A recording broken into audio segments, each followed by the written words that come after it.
"We won't take our clothes off." That's what the black American guards said. And what happened next shocked everyone. Okinawa, 1945. A group of Japanese women, broken, terrified, liberated from hell itself, are placed under guard. They've been trained to expect one thing from soldiers. Only one thing. When the inspection begins, they prepare to undress, to comply, to survive the only way they know how. But a sergeant steps forward and says the words no one expected. "We won't take our clothes off, and neither will you." The women freeze.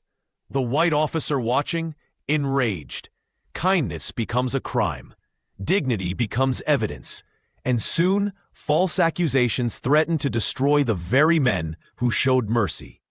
But when the women find their voices and risk everything to defend their protectors, the truth becomes impossible to ignore. What happens when humanity defies the hierarchy of war? And how far will courage reach when it comes from the most unexpected places? Okinawa, April 1945. Afternoon sun burned through broken clouds. Sergeant Elijah Carter stood at the crest of a muddy ridge. His uniform was stiff with dried sweat. 4 black soldiers from the 93rd Infantry Division waited behind him. They carried rifles and uncertainty in equal measure. A white lieutenant gestured toward a crude enclosure below. Bamboo poles and scrap metal formed crooked walls. Inside, shadows moved. "Guard duty," the lieutenant said. His voice was flat. "Japanese women, liberated from a comfort station. You keep them here until processing." Elijah nodded once. The men followed him down the slope. The enclosure smelled of damp earth and fear. A dozen young women crouched together in the far corner. Their faces were hollow. Their eyes tracked every movement. The lieutenant entered first. An interpreter followed. The women tensed. "Routine inspection," the lieutenant announced. The interpreter translated. One woman spoke. Her voice trembled. The interpreter turned pale. "She says they will undress," the interpreter said quietly. "They ask you not to punish them." Elijah felt his chest tighten. The assumption hit harder than any insult he had heard back home in Alabama. These women expected violation. They expected cruelty. They expected him to demand it. He stepped forward. His voice was firm. "No," Elijah said. "We won't take our clothes off, and neither will you." The women stared. The interpreter blinked. The lieutenant's jaw clenched. "Sergeant," the lieutenant began. "Sir, these women are POWs," Elijah said. His words were careful but unyielding. "Geneva Convention applies. We treat them with dignity." The lieutenant's face turned red. He stepped closer to Elijah. His breath smelled of coffee and contempt. "You don't give me lessons on protocol," the lieutenant hissed. "I'll be filing a report." He spun on his heel and walked out. The interpreter followed quickly. The bamboo gate slammed shut. Elijah and his men stood in silence. The women remained motionless. One girl watched Elijah with wide eyes. She was younger than his sister, maybe 19. Private Lewis exhaled slowly. "Sarge, we in trouble now." Elijah looked at the women again. They were still afraid, but something had shifted. The terror in their faces had softened into confusion. "Maybe," Elijah said, "but we did right." Dusk began to fall. The sky turned bruised purple. Elijah posted his men at the perimeter. He sat near the gate and prepared for the long night ahead. Whatever came tomorrow would come. Tonight, these women would sleep without shame. The enclosure grew darker. Elijah could hear the ocean in the distance. Waves crashed against coral reefs. He stood and moved slowly toward the women. They flinched. He raised both hands to show they were empty. "Tell them we mean no harm," Elijah said to the interpreter, who had returned quietly. The interpreter spoke in Japanese. His voice was gentle now. The women listened, but did not move. Elijah gestured to Private Lewis. Lewis carried a wooden crate. Inside were canned peaches, crackers, and powdered milk. Standard rations. Nothing special. Elijah set the crate on the ground. He opened a can of peaches with his pocket knife. The sweet smell filled the air. He placed the can in front of the nearest woman. She stared at it. Her hands stayed in her lap. "It's yours," Elijah said. "No strings attached." The interpreter translated. The woman looked at Elijah, then at the peaches, then back at Elijah. Her fingers moved slowly toward the can. She picked it up and brought it to her lips. Juice ran down her chin. The other women watched. One by one, they reached for the food. They ate carefully, almost reverently. Elijah stepped back. He told his men to keep their rifles slung. No sudden movements, no loud voices. Corporal Jackson distributed crackers. The women took them with trembling hands. They whispered to each other in Japanese. The words were soft and uncertain. The youngest girl spoke. She had short black hair and tired eyes. The interpreter leaned in. "She says thank you," the interpreter said. In English, "Arigato." Elijah nodded. "Tell her she's welcome. Arigato." The word hung in the air. Elijah returned to his post near the gate. He could see the faint glow of the command tents on the hill. Shadows moved against canvas walls. The lieutenant was up there, filing his report, making his accusations. Corporal Jackson joined Elijah at the gate. "Think he'll push it?" "Yeah," Elijah said. "He will." Jackson spat into the dirt. "We didn't do nothing wrong." "That don't matter to men who already decided what we are." They stood in silence. The women finished eating. They gathered in a tight cluster and lay down on the bare ground. No blankets, no comfort. Elijah watched them until their breathing slowed. One girl remained awake, the one who had said thank you. She watched him through the bamboo slats. Her eyes held questions Elijah could not answer. The night grew colder. Elijah pulled his jacket tighter and waited for dawn. Footsteps approached the enclosure. Elijah heard boots crunching on gravel. 2 military police officers appeared. Their white armbands gleamed in the moonlight. Behind them walked the lieutenant. His expression was hard. "Sergeant Carter." The lieutenant said, "Step forward." Elijah rose slowly. He kept his hands visible. Lewis and Jackson stood behind him. "Sir," Elijah said. "You refused a direct order," the lieutenant said. His voice was loud enough to wake the women. They stirred inside the enclosure. "I followed protocol, sir," Elijah replied. "Geneva Convention protects prisoners of war from degradation." The lieutenant laughed. It was a sharp sound. Mean. "You think you're smarter than me, boy?" Elijah said nothing. The insult was deliberate. The MPs shifted uncomfortably. "You want to protect these girls so bad?" The lieutenant continued. "Fine. You're the only guard allowed inside now. Your men stay outside. You handle everything."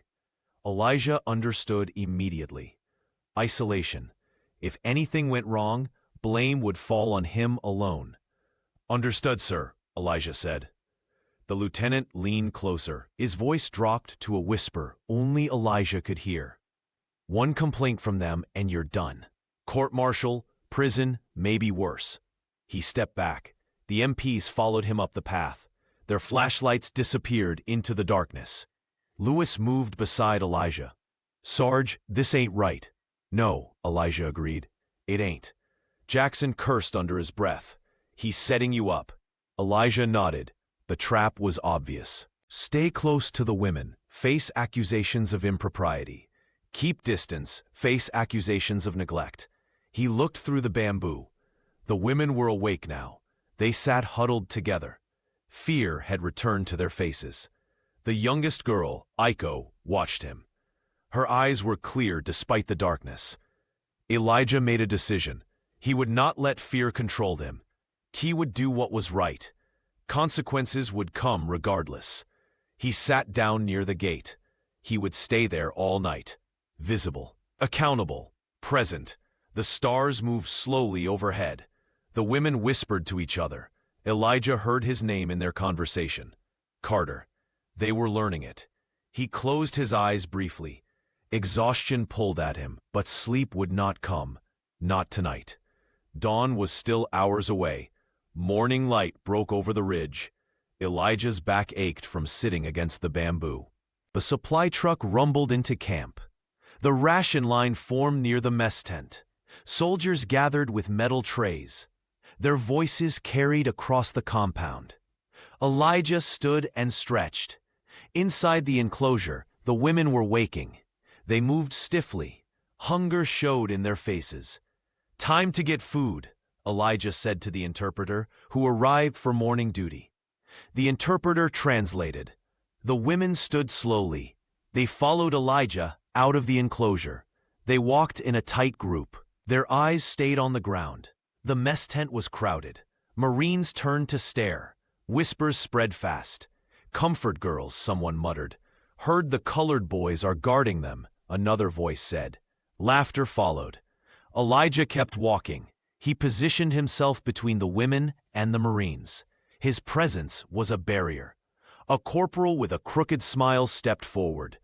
"Hey, Sarge, they speak English? Or you gotta use sign language?" More laughter. Elijah ignored it. The cook ladled soup into bowls. He handed them to Elijah without meeting his eyes. Elijah passed the bowls to the women. They took them carefully. A private leaned against a post. His voice was loud.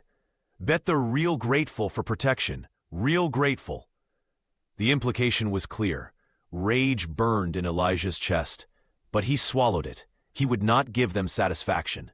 Aiko looked up at him. She saw the tension in his jaw. She said something in Japanese to the other women. They moved closer together. Elijah guided them away from the mess tent. They walked back toward the enclosure. Rain began to fall. Fat drops hit the dirt and turned it to mud. The women hurried. Their thin clothing offered no protection. Elijah quickened his pace. By the time they reached the enclosure, the rain was steady. Water dripped through gaps in the tin roof. The women stood in the center, trying to avoid the leaks. Elijah surveyed the space. It was barely adequate in good weather. In rain, it was miserable. "We need better shelter," he said to no one in particular. Jackson appeared at the gate. Lieutenant said, "No improvements. Budget restrictions." Elijah shook his head. Budget restrictions. Right. The women shivered. Their clothes clung to their skin. They looked small and cold and forgotten. Elijah made another decision. Orders or not, he would make this place better. He would find a way. Rain pounded harder on the roof. The sound was deafening. The women huddled together for warmth. Elijah stood at the gate and watched the storm roll in. The rain continued through the afternoon. Elijah walked to the supply depot. A sergeant with tired eyes looked up from his clipboard. "What you need?" "Parachute silk," Elijah said, "and spare wood, maybe some nails." The sergeant frowned. "What for?" "Privacy curtain, for the POW women." The sergeant studied Elijah. Then he shrugged. "Take what you can carry. Just sign the log." Elijah found a crate of damaged parachute silk. White fabric with small tears. It would work. He gathered wooden planks from the scrap pile. Nails rattled in a tin can. He carried everything back to the enclosure. The rain had slowed to a drizzle. Inside, the women watched him enter. They pressed against the far wall, wary. Elijah set down the materials. He held up the silk. "For you, privacy." The interpreter arrived and translated. The women's faces changed. Confusion shifted to surprise. Elijah began measuring the space. He hammered nails into bamboo supports. The silk unfolded in his hands. It was soft and clean. Aiko stepped forward. Her movements were hesitant. She pointed at the fabric, then at her hands. "You want to help?" Elijah asked. She nodded. Elijah showed her how to tie the knots. Her fingers trembled but worked carefully. Together they secured the curtain. It divided the sleeping area from the entrance.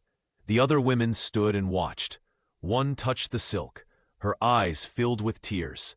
Elijah stepped back. The curtain billowed slightly in the breeze. It was simple, nothing fancy, but it gave them privacy. It gave them dignity. Aiko looked at him. She struggled with words. Finally, she said two in English. Safe. Her voice was barely audible. Elijah met her eyes. He understood the question. After everything she had endured, safety was unimaginable. Yes, he said. Safe. She bowed her head. The other women whispered to each other. The mood in the enclosure shifted. Fear remained, but something else appeared. Something fragile. Hope. Elijah gathered his tools. As he turned to leave, a runner approached the gate. The soldier was young and out of breath. "Sergeant Carter," the runner said, "you're ordered to report to the lieutenant immediately." Elijah sighed. He had expected this. Kindness always came with consequences. He looked back at the women. They watched him through the new curtain. Aiko's face was visible between the folds of silk. Elijah nodded once.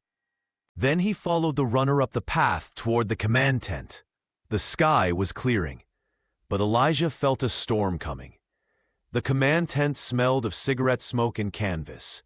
The lieutenant sat behind a folding table. A medical officer stood nearby. "Sergeant," the lieutenant said without looking up, "you built a curtain." "Yes, sir," Elijah replied, "without authorization. The women needed privacy, sir." The lieutenant finally looked at him. His expression was cold. "Your job is to guard them, not redecorate." The medical officer cleared his throat. He was older. His uniform bore captain's insignia. "Actually," the captain said, "providing adequate conditions for prisoners is required under international law." The lieutenant's jaw tightened. "Captain, I appreciate your input, but discipline matters." The captain ignored the dismissal. He turned to Elijah. "Sergeant Carter, I've reviewed the health assessments. The women show signs of severe trauma. Your actions have been appropriate." Elijah said nothing. Praise from officers was rare, especially for black soldiers. "I'm recommending transfer," the captain continued, "to a civilian relief facility. Should happen within the week." Relief washed through Elijah. A week. Then the women would be safe. Truly safe. The lieutenant stood abruptly. "Transfer takes time. Logistics, paperwork." "Could be delayed," the captain nodded. "Possibly, but I'll expedite it." The lieutenant turned to Elijah. His voice was sharp. "Until then, Sergeant, you follow orders exactly. No more unauthorized improvements. No more playing hero." "Yes, sir," Elijah said. "Dismissed." Elijah saluted and left. Outside the tent, the sun was setting. Orange light painted the hillside. He walked back toward the enclosure. His men were changing shifts. Lewis waved him over. "How'd it go?" Lewis asked. "Transfer coming soon," Elijah said. "Maybe a week." Lewis grinned. "That's good news, Sarge." "Yeah," Elijah agreed. But doubt lingered. The lieutenant's resistance was palpable. A week was a long time. Anything could happen. He reached the enclosure. The women were settling behind their new curtain. He could hear them speaking softly. The tone was different now, less frightened. Aiko appeared at the edge of the curtain. She looked at him and smiled. It was small, barely there, but it was genuine. Elijah smiled back. For a moment, the war felt distant. Then he noticed storm clouds gathering again. The wind picked up. Rain would return before morning. He pulled his jacket tighter and prepared for another long night. Morning arrived clear and cold. Elijah woke before dawn. His hands were sore from yesterday's carpentry. He walked to the enclosure. The women were already awake. They sat behind the curtain, speaking in hushed tones. Aiko emerged first. She carried a metal cup filled with water. She approached Elijah slowly. She pointed at his hand. A cut ran across his palm from handling the wood planks. Dried blood marked the edges. Aiko gestured for him to sit. Elijah hesitated. Then he obeyed. She knelt beside him. From her pocket, she produced a strip of clean cloth. She dipped it in water and cleaned the wound.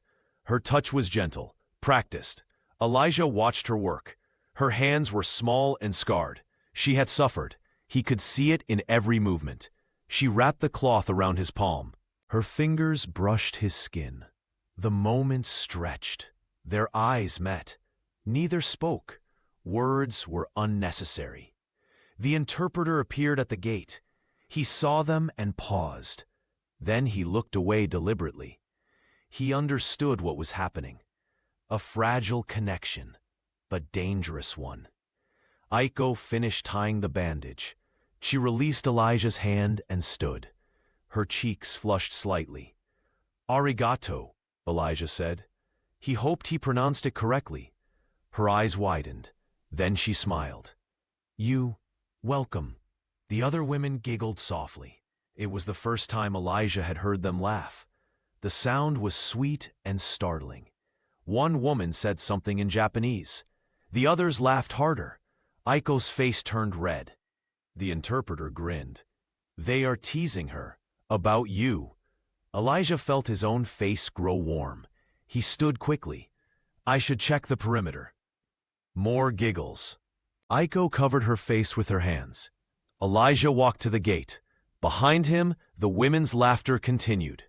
It was a good sound, a healing sound. Then he heard a Jeep engine. The sound grew louder. Gravel crunched under tires.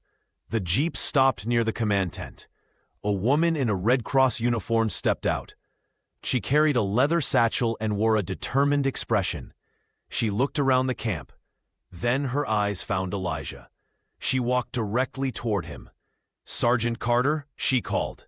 "Yes, ma'am," Elijah replied. She extended her hand. "Margaret Hensley, Red Cross. I'm here about the Japanese women." Elijah shook her hand. Her grip was firm, professional. "They're this way," he said. Margaret Hensley stepped into the enclosure. The women tensed immediately.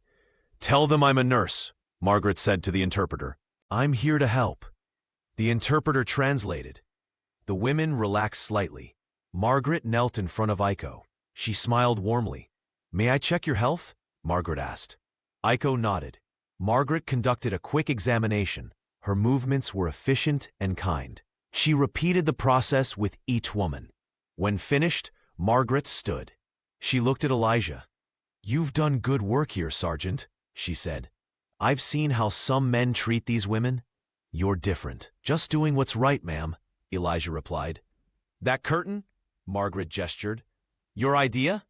"Yes, ma'am." Margaret nodded approvingly. "I'm arranging transfer to a civilian relief center. 3 days, maybe sooner." Hope surged in Elijah's chest. 3 days. The women would finally be free of military custody. Then the lieutenant appeared at the gate. His uniform was crisp. His expression was hostile. "Miss Hensley," he said.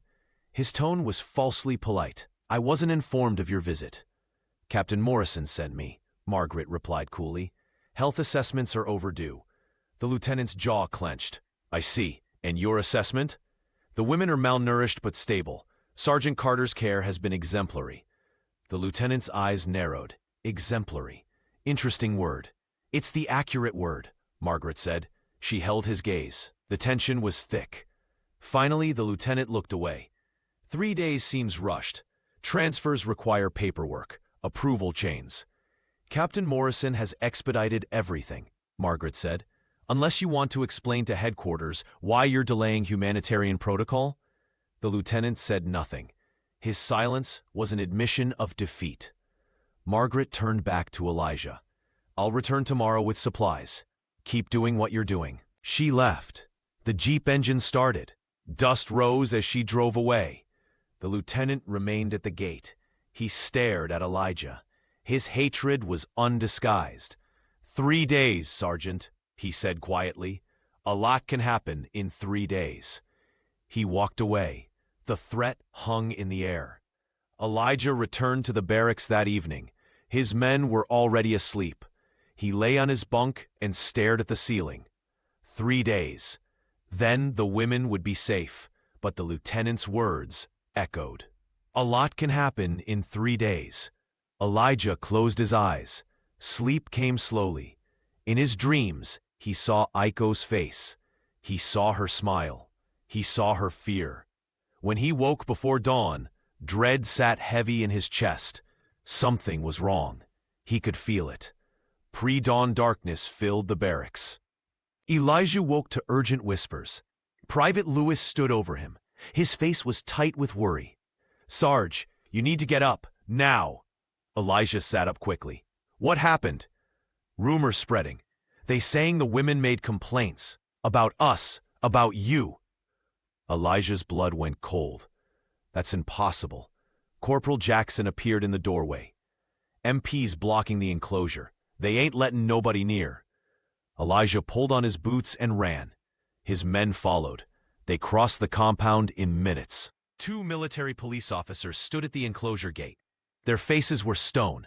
Stand back, Sergeant, one MP ordered. I'm assigned to guard duty, Elijah said. I need to check on the women. Not anymore. This is a restricted zone pending investigation. Inside the enclosure, the women's voices rose. They were crying out. Elijah heard his name. Aiko was calling for him. Let me through, Elijah demanded. The MP's hand moved to his sidearm. Step back, Sergeant. That's an order. Lewis grabbed Elijah's arm. Don't give him a reason, Sarge. Elijah heard Aiko again. Her voice was desperate. The other women joined her. They were shouting in Japanese and broken English. Please, Elijah said, just let me explain to them. You're wanted at command, the second MP interrupted. Now. The women's cries grew louder. They could hear the confrontation. They knew something was wrong. Elijah stood frozen. Every instinct told him to push past the MPs, to protect the women, to fix this. But Lewis was right. Resistance would make everything worse. Let's go, Sarge, Lewis said quietly. Elijah turned away. The women's voices followed him across the compound. The sound tore at him. The sun broke over the horizon. Purple light spread across the sky. It was beautiful and terrible. Jackson walked beside him. This is a setup. You know that. I know, Elijah said. They reached the command tent. More MPs waited outside. Their presence was intimidating, deliberate. One MP gestured. Sergeant Carter, inside. Elijah entered alone. His men were forced to wait outside. The lieutenant sat at his table. A captain Elijah had never seen before stood nearby. The captain's expression was neutral, unreadable. Sergeant Carter, the captain said, there have been allegations. The captain's voice was calm, professional. That made it worse somehow. The women were questioned this morning, the captain continued. They showed extreme distress when asked about their treatment. Elijah's jaw tightened. Sir, I never... Let me finish, Sergeant. The captain held up his hand. Their fear was noted, documented. The lieutenant leaned back in his chair. Satisfaction showed in his eyes. Fear of what, sir? Elijah asked carefully. That's what we're investigating, the captain replied. The interpreter observed their reactions. They trembled. They cried. They refused to speak about certain subjects. Because they're traumatized, Elijah said. His voice was steady despite his anger. By what happened before we found them, the lieutenant spoke. Or by what happened after. The accusation hung in the air, poisonous. Elijah looked directly at the captain. Sir, I treated those women with respect. Every moment. I can account for every interaction. That may be true, the captain said, but perception matters. Their fear tells a story. The wrong story, Elijah said. The interpreter entered the tent. He looked uncomfortable. The captain nodded at him. Tell the sergeant what you observed, the captain ordered. The interpreter cleared his throat. The women were afraid during questioning. They shook. They wouldn't make eye contact. Did they accuse anyone of mistreatment? Elijah demanded. The interpreter hesitated. Not directly. Not directly, Elijah repeated. So they didn't accuse us at all. Their fear is evidence enough. The lieutenant said. He stood and moved closer to Elijah. These girls know how to recognize abuse. They were trained in it. The implication was clear. Disgusting. Sir, I request permission to speak with the women, Elijah said to the captain. Let them tell you themselves. Denied, the lieutenant snapped. You're relieved of guard duty. Effective immediately. The captain raised his hand. Lieutenant, I'll handle this. The lieutenant's face reddened, but he said nothing more. The captain turned to Elijah. You're temporarily reassigned pending investigation. You'll be notified of any developments. Sir, this is wrong, Elijah said. That's not for you to decide, Sergeant. Dismissed. Elijah saluted. His movements were mechanical. He walked out of the tent. His men stood waiting. Their faces fell when they saw his expression. "Sarge?" Lewis asked. "I'm off duty." Elijah said, "Investigation pending." Jackson cursed. "They can't do this." "They just did," Elijah said. An MP appeared. "Sergeant Carter, you're to collect your belongings. Relocate to Holding Tent 3. Holding tent, not barracks. Holding." Elijah was being detained, not arrested, but close enough. He walked toward the barracks. His men followed at a distance. Around the compound, soldiers watched. Word had spread fast. A black sergeant accused of abusing Japanese POWs. The story wrote itself in their minds. Elijah packed his duffel. His hands moved automatically. The origami crane sat on his footlocker. He picked it up carefully. 3 days. Margaret had said 3 days. Now those 3 days felt endless. The holding tent was small and hot. Canvas walls trapped the morning heat. Elijah sat on a cot. An MP stood outside, guarding him.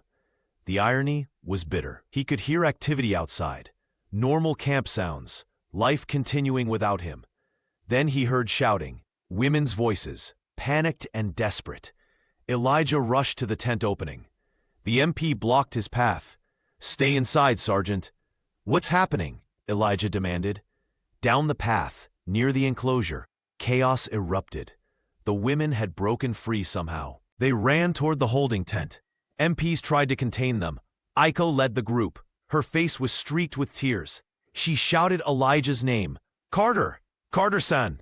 The other women followed. They pushed past soldiers. They ignored orders to stop. Aiko reached the tent. She dropped to her knees in the dirt. She pressed against the bamboo fence nearby. Her hands reached through the gaps. "He's safe," she screamed in English. Her voice cracked with emotion. "He protect us, no hurt." The other women crowded around. They spoke rapidly in Japanese. Their gestures were frantic, pleading. NPs grabbed them, tried to pull them back, but the women clung to the fence. They clung to each other. One woman pointed at Elijah. She shouted words he couldn't understand, but the meaning was clear. She was defending him. The captain appeared. He surveyed the scene with wide eyes. "Get them back to the enclosure," he ordered. The MPs pulled harder.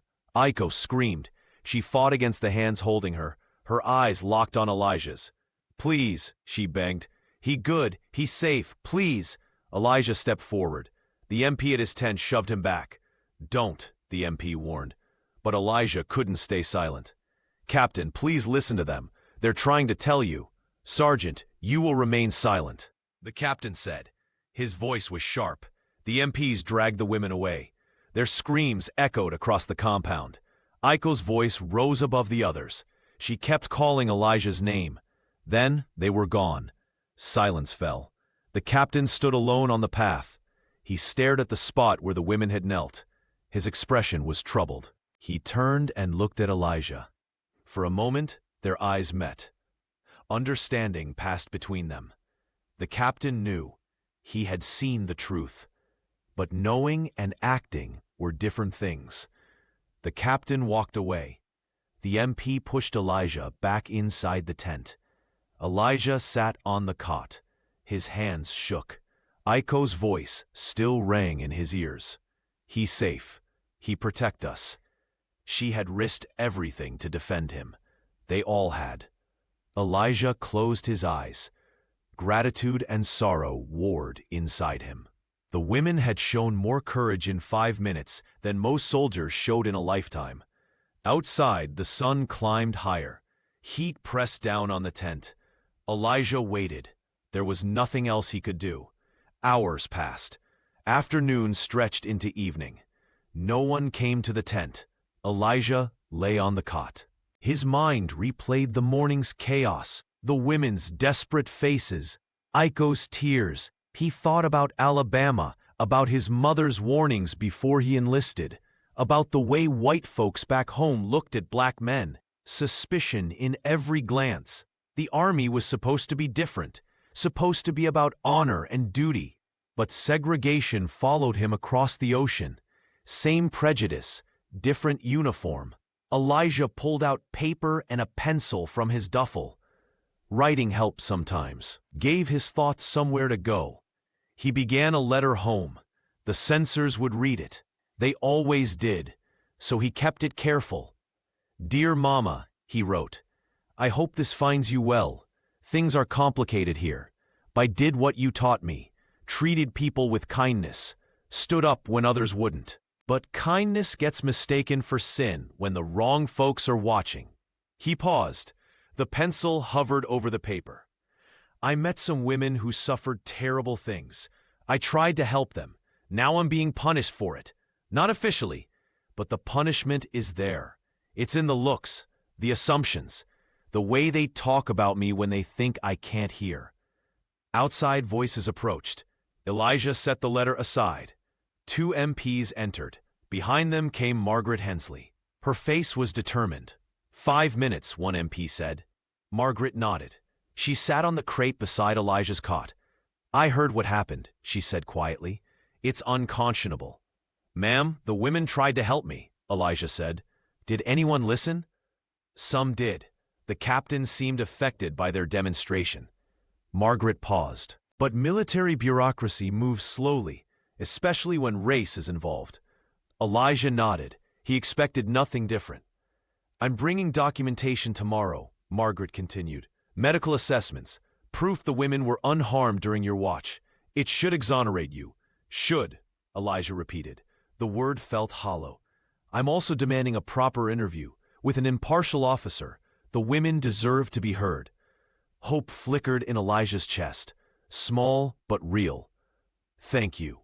"Ma'am," he said. Margaret stood. "Those women are brave, and you're a good man, Sergeant. Don't let this break you." She left. The MPs followed. The tent fell silent again. Elijah picked up his letter. He read what he'd written. Then he added one more line. "But I'm learning something, Mama. Sometimes doing right means suffering wrong, and that's okay, because some things matter more than comfort." He folded the letter carefully. He would mail it tomorrow, if they let him. Outside, darkness fell. Stars appeared through gaps in the canvas.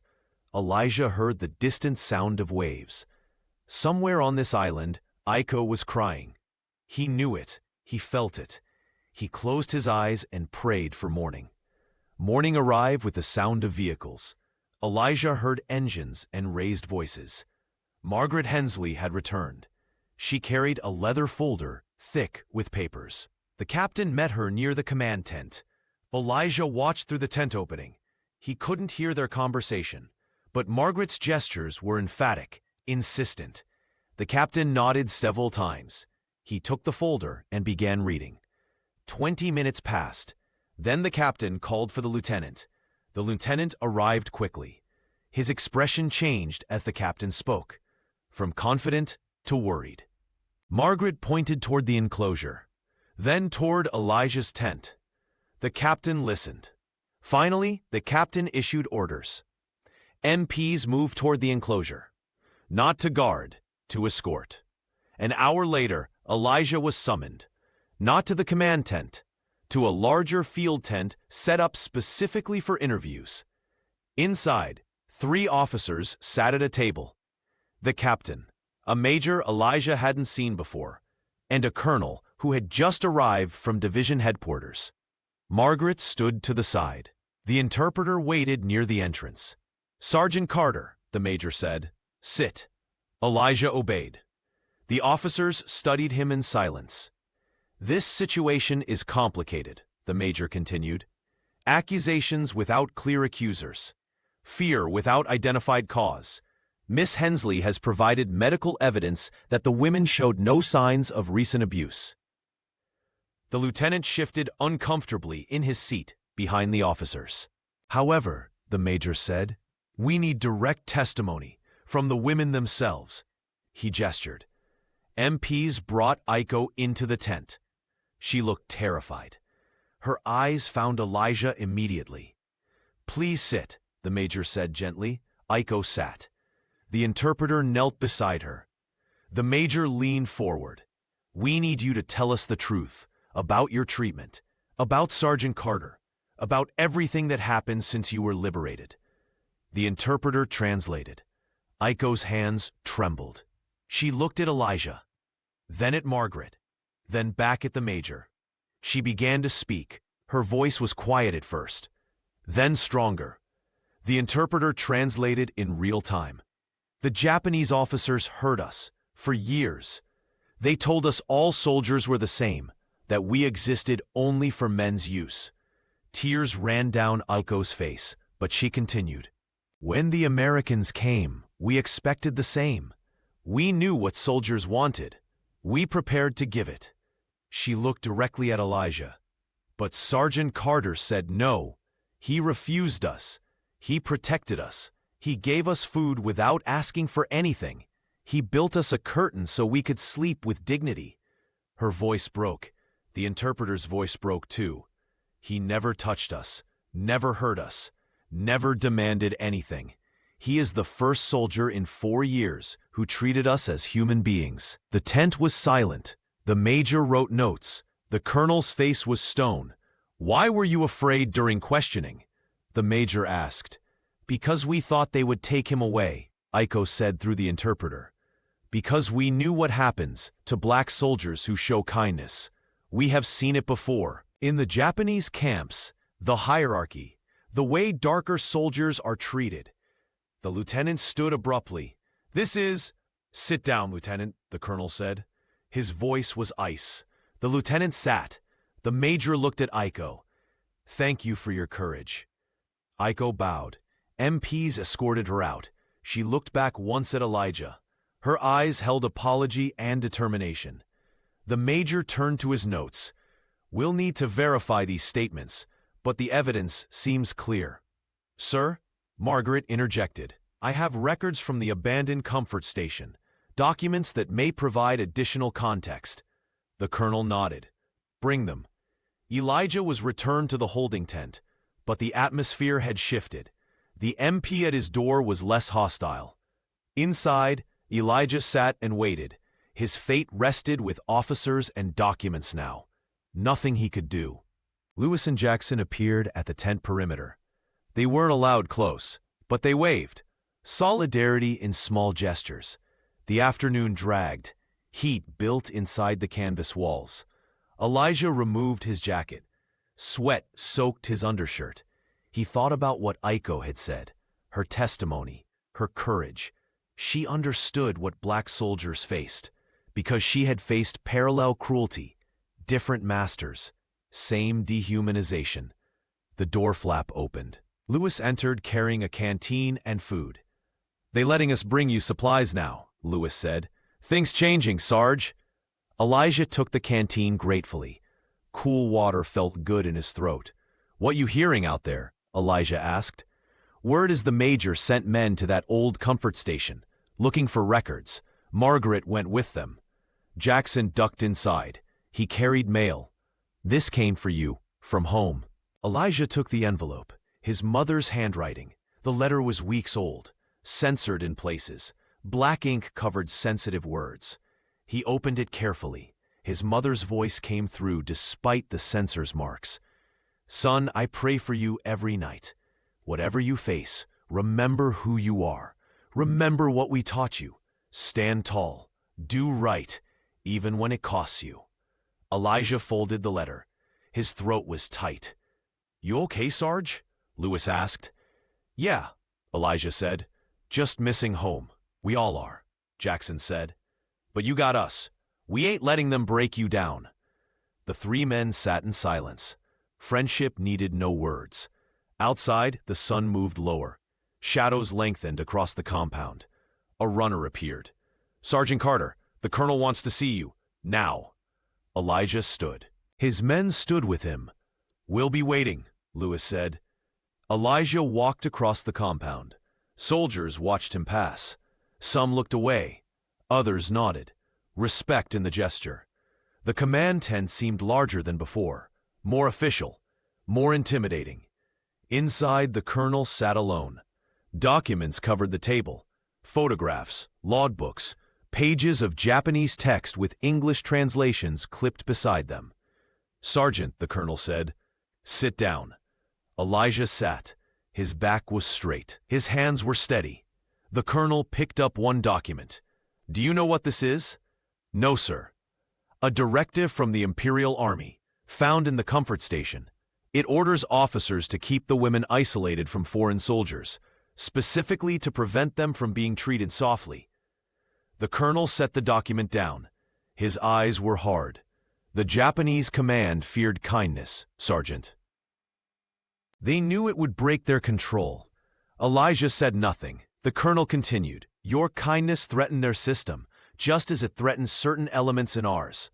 The words hung heavy. The colonel pushed the documents aside. "You're cleared, Sergeant. Officially. No charges, no court-martial. You'll return to duty tomorrow." Relief flooded through Elijah, but the colonel wasn't finished. "However, understand this. What you did was right, but right doesn't always protect you. Remember that." "Yes, sir," Elijah said. Dismissed. Elijah stood and saluted. He walked out of the tent into fading light. His men saw him coming. They read his face. Lewis whooped. Jackson grinned. "You good, Sarge?" Lewis asked. "I'm good," Elijah confirmed. They walked back together. The day was ending, but something new was beginning. Elijah felt it, a shift inside himself. He had stood firm. He had not broken. And Aiko had stood with him. Her courage had saved him. Now he needed to see her one more time, to thank her, to say goodbye, because the transfer was coming. Margaret had promised. Tomorrow or the next day, the women would leave. Their paths would separate. Elijah needed to be ready for that. Dawn broke clear and warm. Elijah returned to the enclosure officially. No more holding tent. No more guards watching him. The women saw him coming. They rushed to the gate. Aiko reached him first. She bowed deeply. Tears streamed down her face. The other women crowded around. They spoke rapidly in Japanese. The interpreter smiled. "They are thanking you," he said, "for protecting them, for proving them right." Elijah didn't know what to say. He settled for simple words. "You saved me," he said to Aiko. "Your courage saved me." The interpreter translated. Aiko shook her head. She pointed at Elijah, then at her heart. "You saved us first," the interpreter translated her words, "in ways we cannot explain." The moment stretched, precious and fragile. Margaret arrived with supplies, clean blankets, medicine, fresh food. "The transfer is confirmed," she announced. "Tomorrow morning, early." The women's relief was visible. But sadness showed too. Tomorrow meant goodbye. Elijah helped distribute the supplies. Normal duty, simple tasks. But everything felt different now. Aiko stayed close. She helped organize the blankets. Their hands brushed occasionally. Neither pulled away. The other women whispered to each other. Knowing smiles passed between them. The interpreter pretended not to notice. Afternoon arrived. The women rested in the shade. Elijah sat near the gate. He watched them sleep peacefully. For the first time since he'd met them, they looked at ease. Margaret joined him. "They trust you completely." "They taught me something," Elijah said, "about courage, about standing up even when you're terrified." "They learned from you too," Margaret replied, "that not all men are monsters, that kindness exists." She paused. "Tomorrow will be hard, for all of you." Elijah nodded. He knew. The attachment was real, dangerous, impossible, but it had happened anyway. "I'll write a report," Margaret continued, "about what you did here. It should go in your file, recognition for proper conduct." "Won't make a difference," Elijah said quietly, "not where it counts." Margaret's expression was sad. "Maybe not, but history will remember, eventually." She left. The day moved into evening. The women woke and ate dinner. They sang something, a Japanese song, quiet and mournful and beautiful. Elijah listened. The melody filled the enclosure. It spoke of loss and hope and survival. When the song ended, silence fell. The stars began appearing. The women prepared for sleep, their last night in this place. Aiko approached Elijah one final time. She held something in her hands, the origami crane. She had remade it, Bigger, more detailed. She pressed it into his palm. Her fingers lingered on his. "For you," she whispered in English, "remember us. Remember you are good." Elijah's throat tightened. "I won't forget." Aiko smiled. Then she retreated behind the curtain. The white silk glowed in the moonlight. Elijah held the crane carefully. It was perfect, delicate, beautiful. Tomorrow it would be all he had left. The abandoned comfort station stood on the edge of a destroyed village. Vines covered the walls. War had left its mark everywhere. The major led a team inside. Margaret followed. MPs secured the perimeter. Elijah watched from the jeep. They had brought him along to verify certain details. Inside the building, they found filing cabinets. Japanese documents filled them. Orders, schedules, logs of the women's movements. The major emerged carrying a thick ledger. His face was grim. "This details everything," he said to Margaret. "The coercion, the brutality, the systematic dehumanization." He flipped pages, stopped on one entry, read aloud through the interpreter. "Foreign soldiers must be kept away from the facility. They may treat the women with gentleness. This would undermine discipline and control." The major closed the book. "They feared compassion more than violence." Margaret shook her head. "Because compassion reveals their cruelty." An MP brought more documents, photographs. The major sorted through them. His jaw tightened. "These are evidence," he said. "War crimes. This goes beyond comfort stations. This is systematic torture." He looked at Elijah. "Your treatment of those women was exactly what their captors feared. You gave them back their humanity." Elijah said nothing. The praise felt heavy. He hadn't done anything extraordinary. Just basic decency. But basic decency had been revolutionary. They loaded the documents into crates. Evidence for future tribunals. Justice delayed, but not denied. The sun was setting as they drove back. Orange light painted the ruined village. Shadows stretched long across broken buildings. Elijah thought about Aiko and the others, about what they had endured, about their strength in surviving it. Tomorrow they would leave, begin healing, build new lives, and Elijah would return to war, to more fighting, more death, more evidence that cruelty was easier than kindness. But he would carry their courage with him, their refusal to be broken, their willingness to stand for truth even when truth was dangerous. The jeep pulled into camp. Night was falling. The enclosure glowed softly from lantern light inside. Elijah could see the women's silhouettes through the curtain, moving, preparing, living. He touched the crane in his pocket. Tomorrow it would be all he had, a paper memory of impossible connection. But tonight he would stand guard one final time. He would protect them until the very end. That was his duty, his honor, his gift. The stars appeared overhead. Elijah took his post. The night stretched before him, long and bittersweet and precious. The command tent was crowded. Evening had fallen. Lanterns cast harsh shadows on canvas walls. The major sat at the center table. The colonel stood behind him. Margaret waited near the entrance. Elijah remained outside with MPs. The lieutenant was summoned. He entered with false confidence.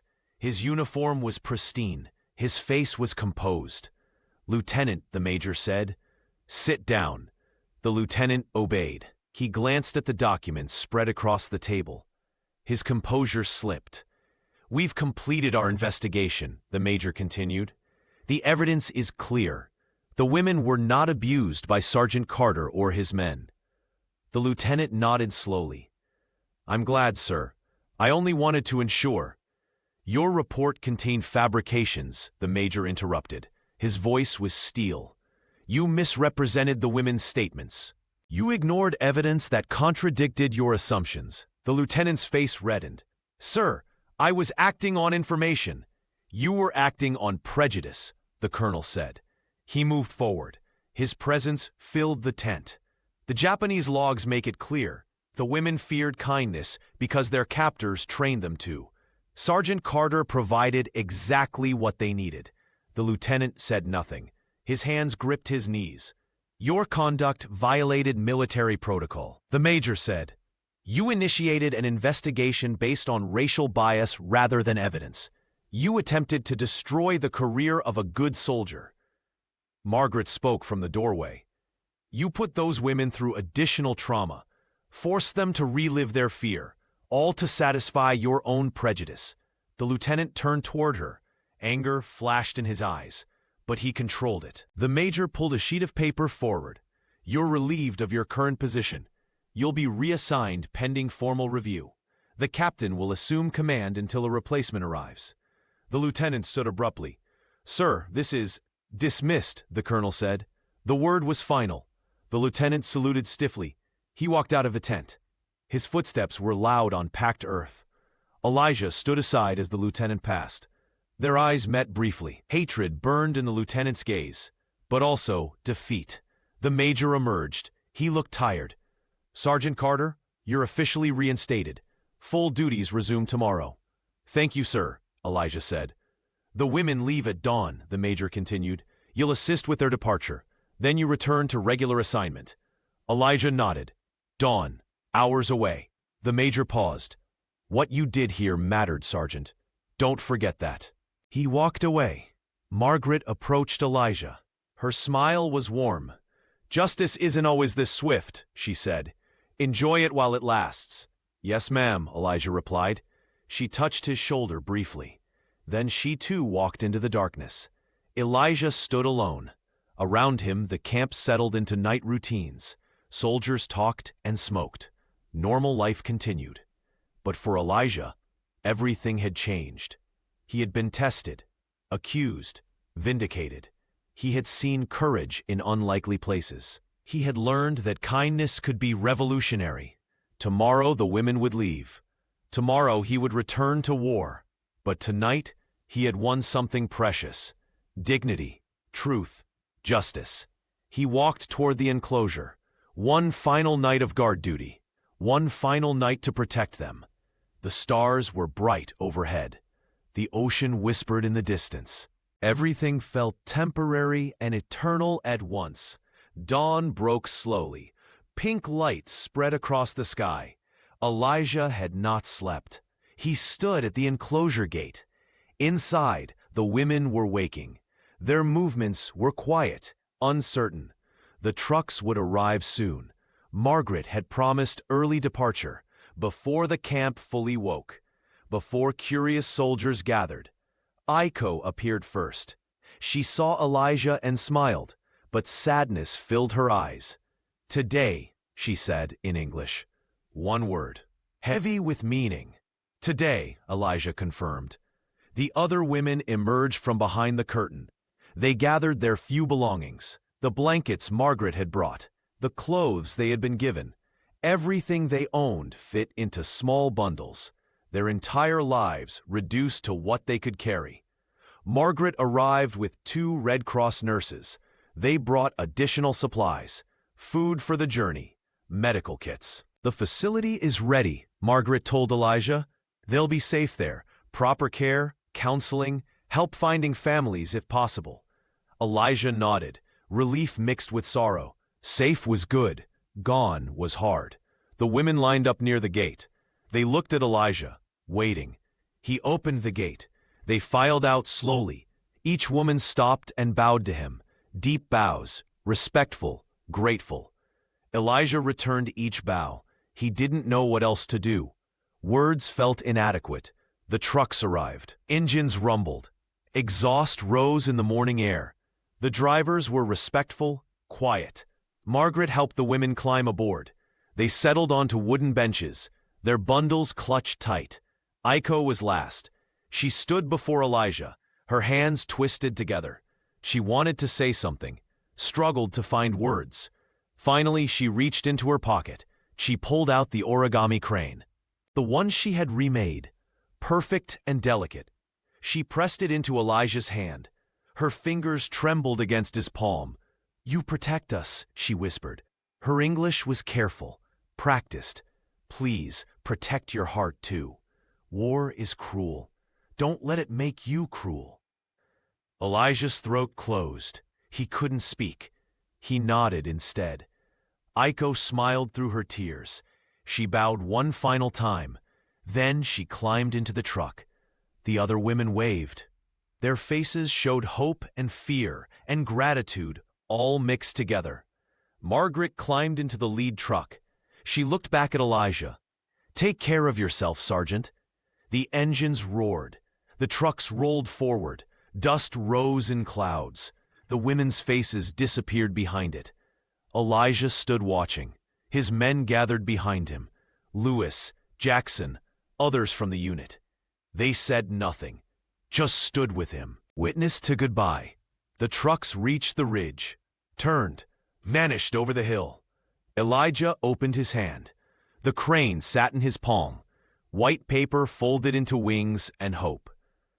"Come on, Sarge," Lewis said gently. "Let's get breakfast." Elijah carefully placed the crane in his breast pocket, close to his heart. Safe. They walked back toward the barracks. The sun climbed higher. The day continued. The war continued. But something had ended, and something had begun. The barracks felt different. Afternoon light slanted through windows. Elijah's men gathered around his bunk. "You okay, Sarge?" Jackson asked. "Yeah," Elijah said. He meant it. Mostly. Lewis sat on the opposite bunk. "What you think will happen to them? The women?" Margaret said the facility is good, Elijah replied. "Medical care, support, help finding their families." "If their families will take them back," Jackson said quietly. "Shame works different over there." Elijah knew Jackson was right. The women had suffered, but their culture might punish them for surviving, blame them for what was done to them. "They're strong," Elijah said. "Stronger than anyone I've met. They'll survive." A corporal appeared at the door. "Mail call. Carter, you got something." Elijah took the envelope. His mother's handwriting again. This letter was recent, maybe 2 weeks old. He opened it carefully. His mother's words were warm and worried. "I heard some trouble found you. I don't know details. The censors take most of it. But I trust you did right. You always do right. Even when it costs you. That's who you are. That's who we raised." Further down the page, she wrote about home. The garden, church, neighbors, normal life continuing an ocean away. "Come home safe, baby. This war will end someday. When it does, hold your head high. You got nothing to be ashamed of." Elijah folded the letter. His chest felt tight. Home seemed impossible, distant, unreal. Lewis pulled out cards. "Anyone for poker?" Jackson laughed. "You still owe me from last time." "That was different circumstances," Lewis protested. They played cards through the afternoon. Money changed hands, insults flew, laughter rose. Normal soldier life. But Elijah's hand touched his breast pocket occasionally, feeling the crane there, solid and real. Evening approached. A supply officer entered the barracks. He carried orders. "Carter, you're back on active rotation. Frontline duty. Leave at dawn." Elijah took the orders. He read them quickly. "New assignment. Different unit, moving north." "Guess the break is over," Jackson said. "Yeah," Elijah agreed. His men gathered close. They had fought together, survived together. Now they would separate. "You take care of yourself, Sarge," Lewis said. He extended his hand. Elijah shook it. "You too." Jackson embraced him quickly. Fierce. "Don't forget what happened here. Don't let them make you think it didn't matter." "I won't," Elijah promised. The sun set outside the windows. Orange light painted everything gold. The moment stretched, precious and fleeting. Tomorrow would bring new battles, new horrors, new tests. But tonight, Elijah sat with his brothers. They talked and laughed and remembered. They existed in the brief space between trials. Later, alone on his bunk, Elijah pulled out the crane.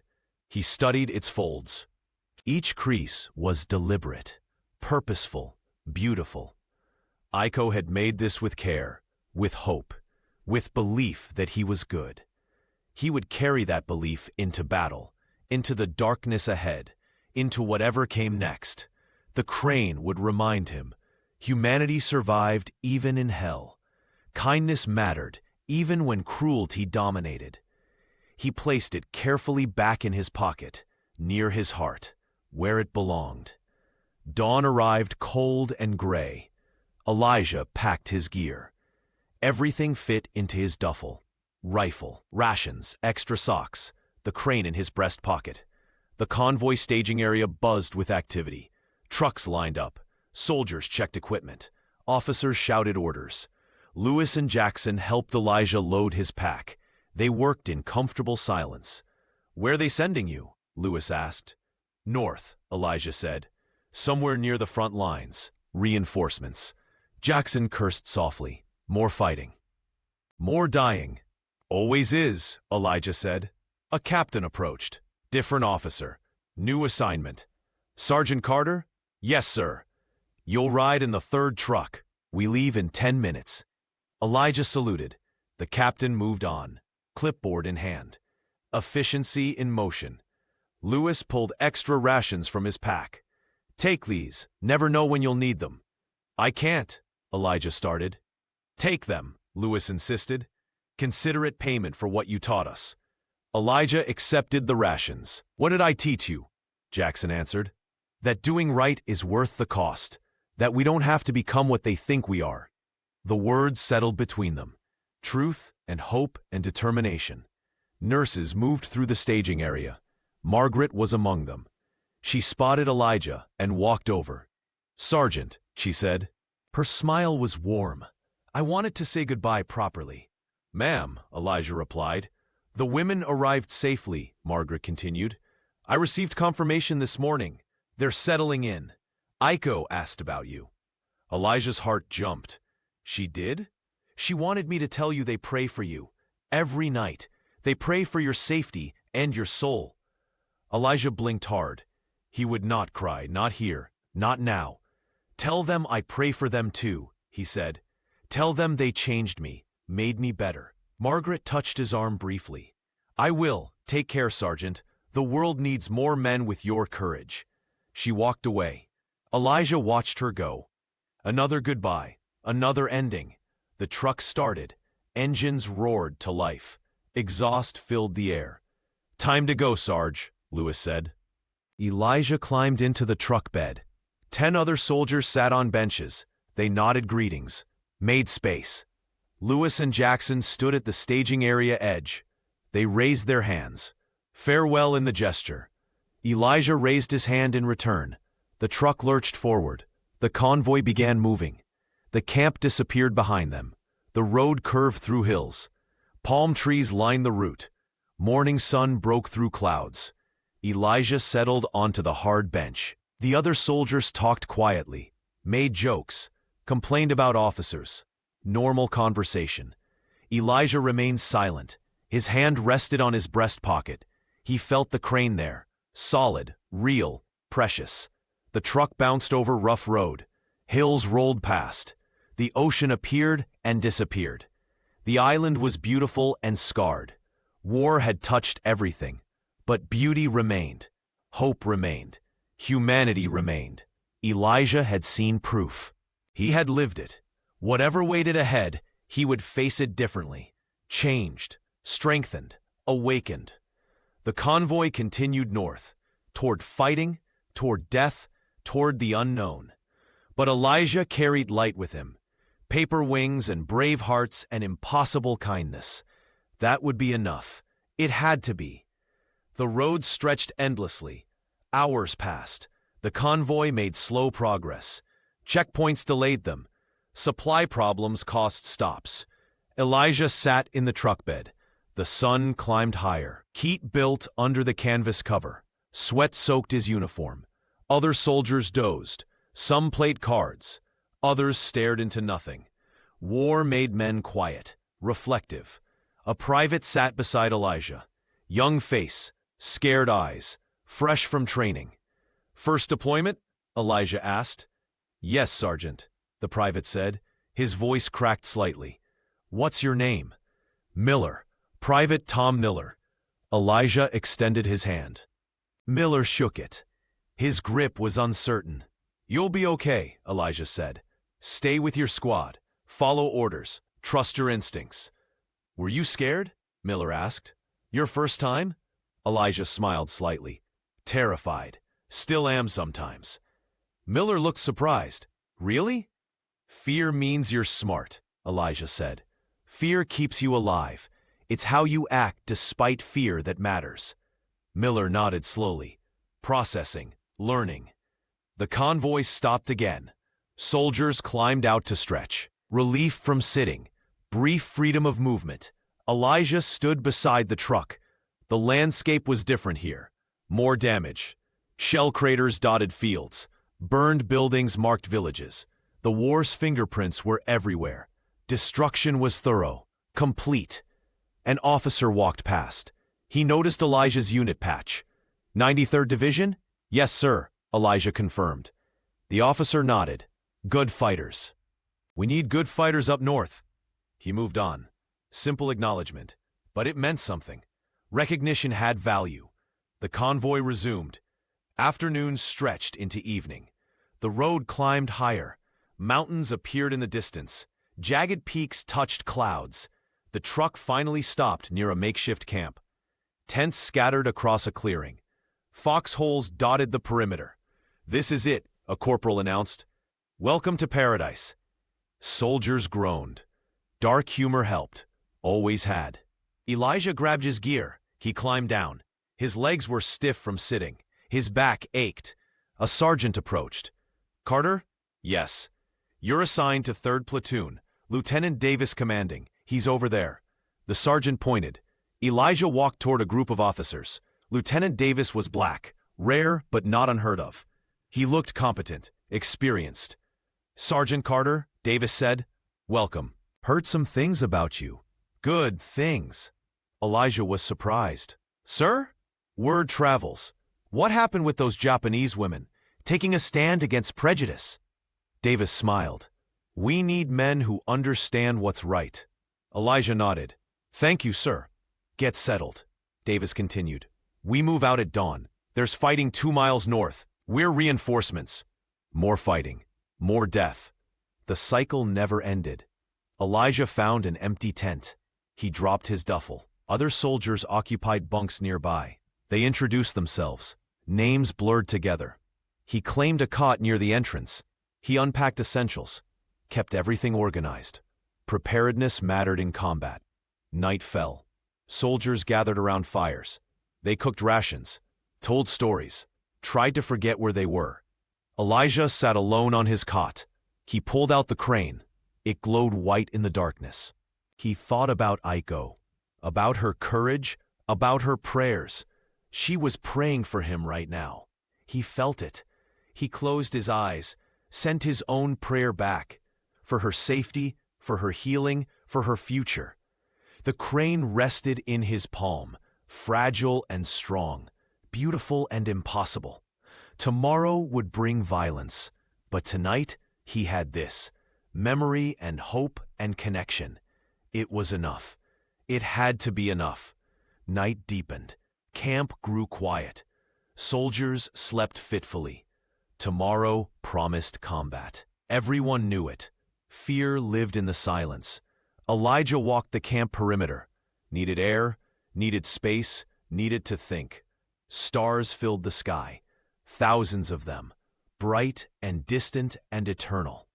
They had watched this war from the beginning. Would watch it end. Elijah found a low wall, the remains of some building. He sat on crumbling stone. The island stretched below. Darkness covered everything, but lights flickered occasionally. Distant fires, other camps, civilization's remnants. He thought about everything that had happened. The women, the accusations, the trial, the vindication. Every moment had tested him, revealed him, changed him. Before the enclosure, he had been angry, worn down by constant prejudice, ready to accept that dignity was impossible. The women had shown him different. They had suffered worse than he could imagine. Yet they maintained hope. They recognized kindness. They stood for truth even when terrified. If they could do that, he could too. He could refuse to let bitterness win, could insist on humanity despite everything. A radio played somewhere. Propaganda broadcast. Announcer's voice promised American victory, celebrated justice and freedom. The irony was thick. Elijah smiled bitterly. America talked about justice, but practiced segregation, talked about freedom, but denied it to millions. Hypocrisy was official policy. Still, progress happened, slowly, painfully, but it happened. Men changed, systems changed, truth emerged eventually. Elijah had seen it. The major sided with evidence over prejudice. The colonel removed the lieutenant. Margaret fought for the women. Small victories, but victories nonetheless. Maybe that was enough. Small fights, won one at a time. Humanity defended in moments rather than declarations. He touched his breast pocket, felt the crane there. Aiko's gift, her belief in him, her prayer for his heart. "Don't let war make you cruel," she had said. Simple wisdom, profound truth. Elijah made a promise to himself, to her, to the future. He would stay human, would choose kindness when possible, would fight prejudice wherever he found it. Not grand gestures, just daily choices, treating people with dignity, refusing to participate in dehumanization, standing for what was right even when costly. Footsteps approached. Lieutenant Davis emerged from shadows. He carried 2 cups of coffee. Steam rose in the cool air. "Thought you might need this," Davis said. He offered 1 cup. Elijah accepted. "Thank you, sir." Davis sat on the wall. They drank in silence. Coffee was bitter, but warm. Comfort in small things. "Can't sleep either?" Davis asked. "No, sir. Tomorrow will be hard," Davis said. "Fighting is always hard, but we do what we must." Elijah nodded. "Yes, sir." "I heard details," Davis continued, "about what you did. Protecting those women, facing down lies, standing firm." He paused. "That took courage most men don't have." "They had the real courage," Elijah said. "I just did basic decency." "Basic decency is revolutionary in wartime," Davis replied. "Remember that." They finished their coffee. Davis stood. "Get some rest, Sergeant. Dawn comes early." He walked away. His footsteps faded. Elijah remained alone, with stars and memories and hope. Eventually, he returned to his tent, lay on his cot, closed his eyes. Sleep came slowly. Dreams mixed with memories. Aiko's face, the women's courage, the crane's perfect folds. When dawn broke, Elijah woke with clarity, purpose, determination. War waited, death waited, cruelty waited. But so did humanity, so did kindness, so did hope. He would carry all of it forward, into whatever came next. Dawn arrived with artillery fire. Distant explosions rolled across hills. The war announced itself, loud and inevitable. Soldiers scrambled from tents. Officers shouted orders. Organized chaos filled the camp. Everyone knew their role. Preparation was instinctive now. Elijah checked his rifle, loaded magazines, counted ammunition, muscle memory from months of combat. He was ready. Lieutenant Davis gathered 3rd Platoon, 30 men, young and old, black and tired and determined. "Listen up," Davis said. His voice cut through noise. "We're moving forward 2 miles, joining 2nd Battalion. They're engaged with Japanese forces near the ridge. We provide support. Hold the line. Follow orders. Stay alive." Simple instructions, hard execution. The platoon formed up. They marched out of camp. Morning sun burned away mist. The road was muddy from recent rain. Boots squelched with each step. They moved in tactical formation. Scouts ahead, main body following, awareness heightened, every sense alert. Danger could appear anywhere. Explosions grew louder as they advanced. Artillery strikes shook the ground. Smoke rose ahead. Battle sounds became clear. Gunfire, shouting, grenades. Elijah's heart pounded. Adrenaline surged. Fear mixed with training. His body knew what to do. His mind focused completely. They reached the staging area. 2nd Battalion held positions in a tree line. Enemy fire came from fortified positions across an open field. Deadly crossfire, no easy approach. Davis positioned his men. Elijah took a squad to the left flank. They dug in behind fallen logs. Limited cover, but enough. Barely. Hold fire until ordered, Elijah told his men. Make every shot count. Conserve ammunition. The men nodded. Miller was among them. His hands shook, but he held his rifle ready. Stay calm, Elijah said to Miller. Breathe. You've trained for this. Miller's eyes were wide, terrified, but he nodded. The battle intensified. Orders came through. 3rd Platoon advanced. They ran across exposed ground. Bullets cracked overhead. Dirt exploded around them. Elijah reached the next position. His squad followed. One man was hit. He fell screaming. Medics dragged him back.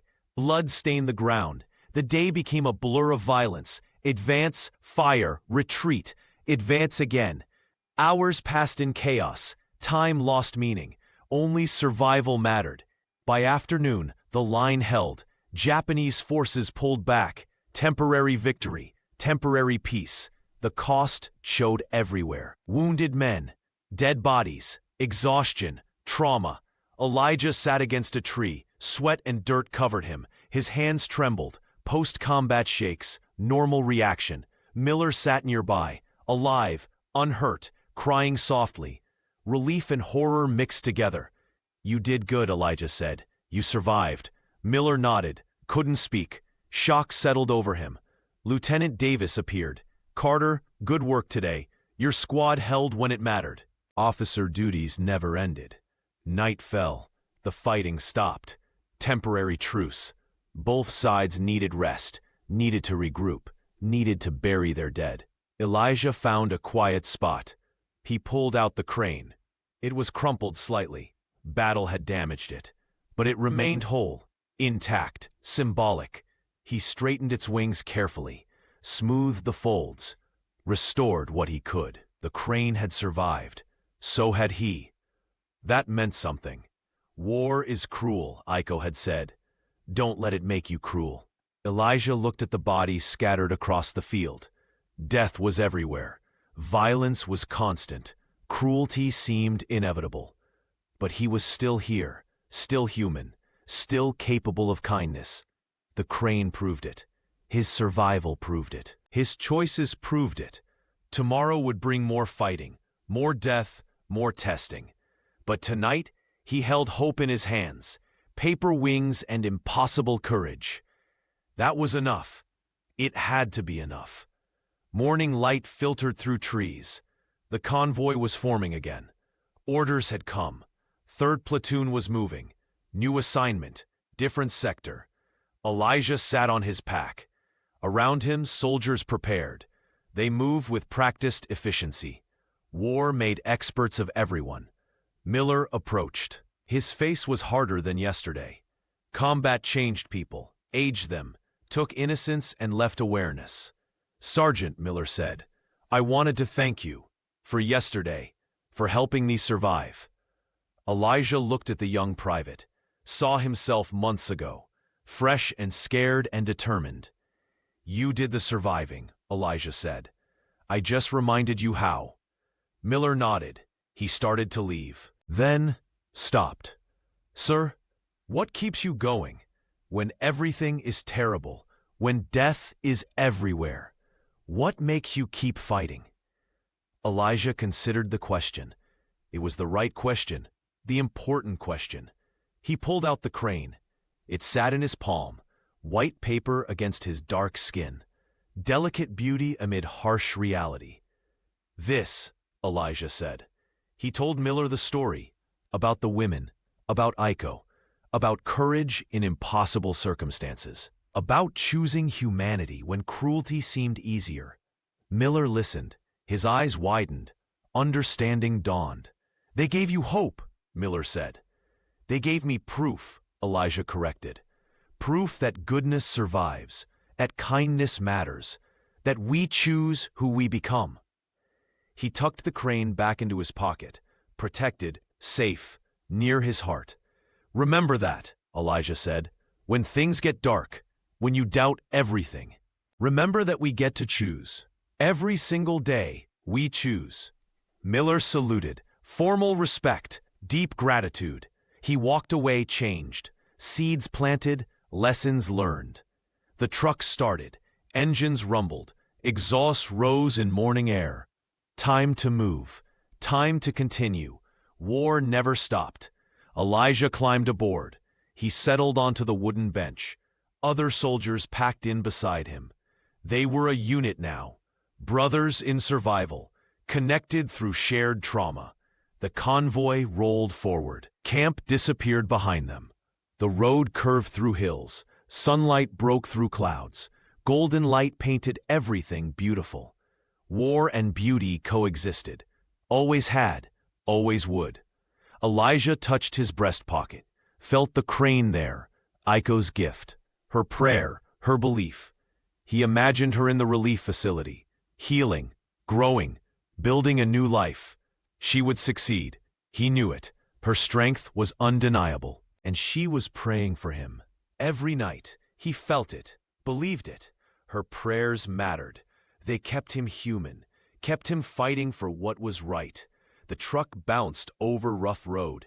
Palm trees blurred past. Mountains rose in the distance.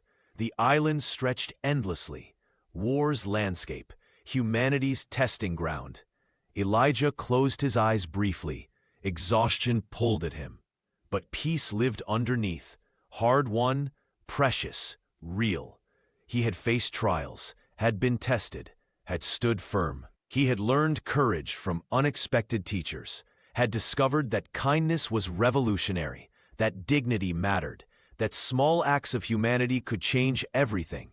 A breeze lifted through the truck, cool air on hot skin, comfort in small things, always comfort in small things. Elijah opened his eyes. The road continued ahead, unknown territory, new battles, fresh challenges. But he was ready. The crane rested against his heart. Paper wings and impossible hope. Proof that light survived darkness, that goodness endured cruelty, that humanity won eventually. Not today, maybe not tomorrow, but eventually, always eventually. The truck rolled on, toward fighting, toward death, toward the future. And Elijah rode with peace in his pocket, hope in his heart, purpose in his soul. Whatever came next, he would face it unchanged in the ways that mattered. He would choose kindness, would defend dignity, would remember Aiko and the other women, would honor their courage with his own. The convoy continued north. The road stretched endlessly. The war continued. The world continued. Life continued. And Elijah continued. Human, hopeful, whole. The crane flew with him. Always would, forever would. That was enough. That was everything. That was victory.